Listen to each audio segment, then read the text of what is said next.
Remy asks, for tiny details like fishnet or stitches, is it okay to do them with high poly vertex color for ID map bake, or is it better to do it directly in Substance to avoid possible imperfections? I honestly, I would do it in Substance.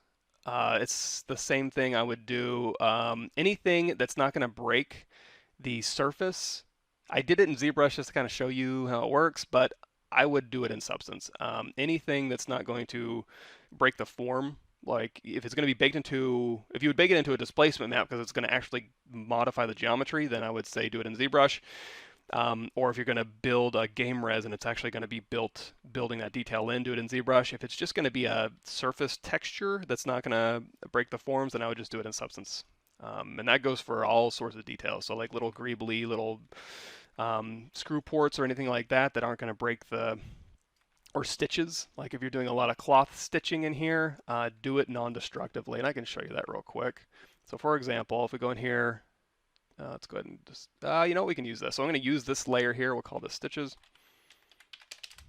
So let's say we want to make some stitches on our object here. So I'm going to find, and I want to do it non-destructively. So, or less destructively than going all the way into ZBrush, putting stitches on an IMM brush, breaking that with an ID, hoping my bakes are clean, and then using that as a mask.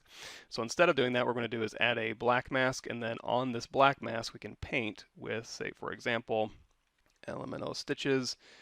Let's grab stitches here, and then I can just drag out where I want the stitches to go. And you're like, well, okay, it's fine, but I want them closer together. That's okay. So you can go through here and you can change the spacing to be closer together.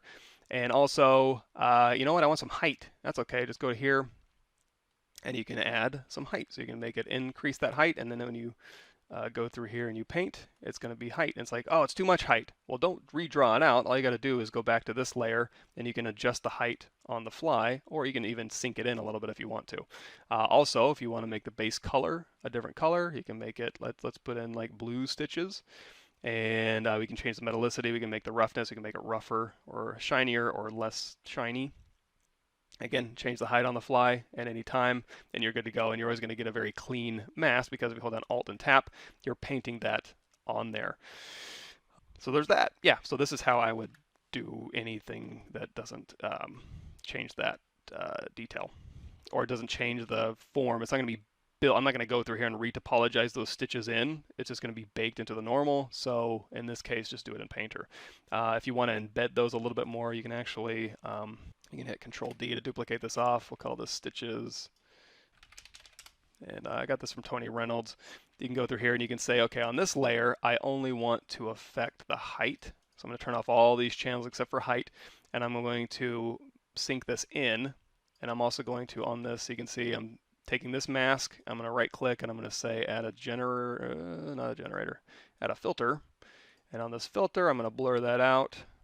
So now if I hold down Alt, you can see I'm blurring that stitch out here, and then you can go through here and you can say, you know, how much do you want to blur it out? We'll blur it out just a bit. And so now with this one, with the height embedded around it, you can kind of embed those stitches here. So these stitches kind of come out and are controlled by that, and then underneath you can kind of embed those stitches a little bit. So